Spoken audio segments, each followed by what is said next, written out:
Axumwe's daughter. The sun bled gold across the Lagos lagoon, melting into the deep blue of the rising water.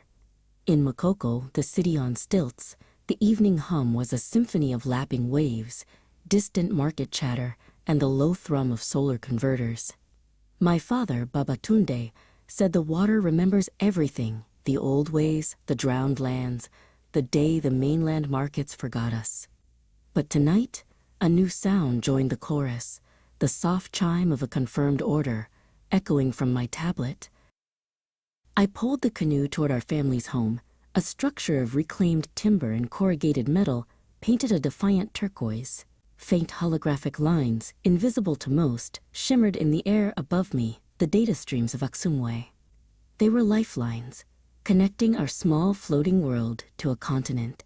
From our smoked fish to Mamankechi's hand-dyed fabrics, every product was a story, and Axumwe was our voice. Shade, my father called from our walkway, his voice a familiar, comforting rasp. His hands, though worn from years of mending nets, were steady as he reached for the canoe's rope. Did the buyer from Kinshasa confirm? I held up the tablet, the screen glowing with the confirmation. They did, Papa, and they doubled the order for next month. A slow smile spread across his face, crinkling the corners of his eyes. It was a smile I hadn't seen since before the Great Flood of '42, the one that had turned the coastal cities into archipelagos and made our floating life a necessity, not a choice.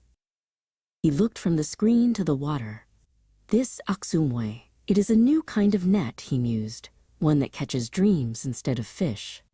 I thought of the code I had stitched together in the long nights, learning from open-source vids bounced off rogue satellites. It wasn't just code, it was a bridge. The old traders on the mainland had their concrete towers and their legacy systems, markets that had priced us out and then forgotten us entirely when the waters rose. They saw Makoko as a slum, a relic. They didn't see the innovation born of necessity, the hydroponic gardens floating on recycled plastic, the energy grids powered by the tides. Axumwe changed the equation. A baker in Accra could buy our cassava flour. A designer in Nairobi could order our iridescent, fish-scale jewelry. We weren't just selling goods. We were trading our resilience, our story.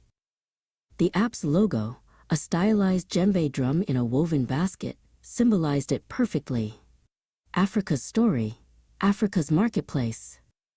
The drone will arrive for the shipment at dawn, I told my father, securing the canoe. Everything is ready, he nodded, placing a hand on the small, weatherproof package containing the first half of the Kinshasa order. It was more than just smoked fish. It was a promise that we were still here, that we mattered. That night, I sat on the edge of our walkway, feet dangling just above the dark water. The holographic network above pulsed with a soft, golden light, a digital constellation mirroring the real stars that were beginning to appear.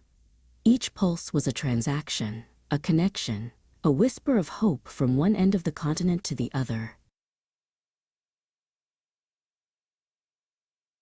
My father was right. The water remembers everything. But now, we were giving it new memories to hold, not of loss and neglect, but of connection and creation. We were Makoko, the city that floated, the community that coded its own future, one order at a time, on the digital currents of Axumwe.